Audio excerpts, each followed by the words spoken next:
Football বিশ্ব দেখলো আবারও সেই চিরচেনা দৃশ্য।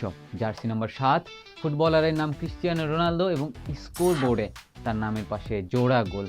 গতকাল উজবেকিস্তানের বিপক্ষে ক্রিস্টিয়ানো রোনালদো দেখালেন যে কেন তিনি ইতিহাসের অন্যতম সেরা ফুটবলারদের একজন।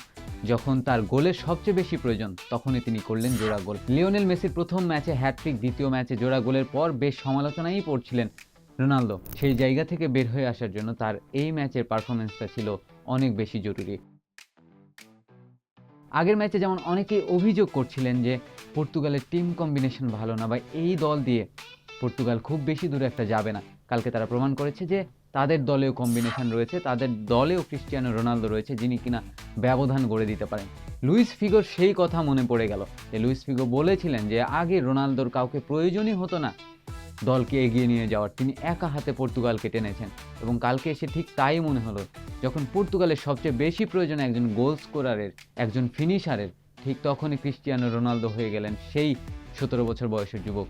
এই বিশ্বকাপে Lionel Messi, Cristiano Ronaldo, Neymar সহ আরও অনেক খেলোয়াড়দের শেষ বিশ্বকাপ, এবং শেষ বিশ্বকাপে এসে যখন মেসি ভক্তরা উল্লাস করছিল, ঠিক সেই সময় রোনালদো ভক্তরা অপেক্ষা করছিলেন এমন একটা সময়ের, এমন একটা দিনের, এমন একটা ম্যাচের যে সময় তারাও রোনালদোকে নিয়ে গর্ব করতে পারবেন, তারাও রোনালদোকে নিয়ে উচ্ছ্বাস করতে পারবেন।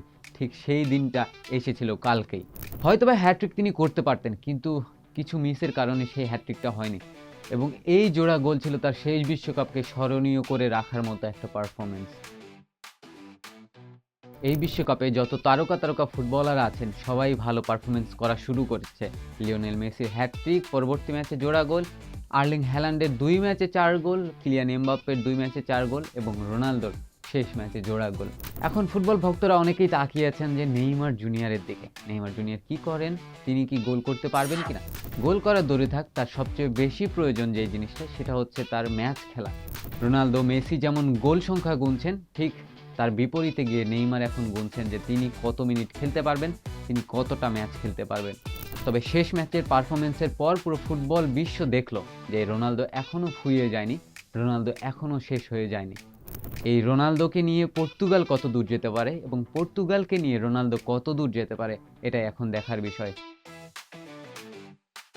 এই জোড়া গোলের মাধ্যমে রোনালদোর ক্যারিয়ারে মোট গোল সংখ্যা হলো 975, আর 25টি গোল করলে তিনি 1000 গোলের মাইল ফলক স্পর্শ করবেন, এবং বিশ্বকাপের মঞ্চে তিনি মোট গোল করলেন 10টি। এই রোনালদোকে নিয়ে পর্তুগাল এবারে বিশ্বকাপে কত দূর যেতে পারে এবং পর্তুগালকে নিয়ে রোনালদো এই বিশ্বকাপে কত দূর যেতে পারে সেটাই এখন দেখার বিষয়। তারা কি এবারে বিশ্বকাপ জিতবে নাকি প্রতিবারের মতো হতাশ হয়ে ফিরবে, সেটাই এখন দেখার বিষয়। এই ছিল আজকের ভিডিও, দেখা হচ্ছে পরবর্তী কোনো ভিডিওতে। ততক্ষণ ভালো থাকবেন, সুস্থ থাকবেন, বণিক বার্তার সঙ্গেই থাকবেন।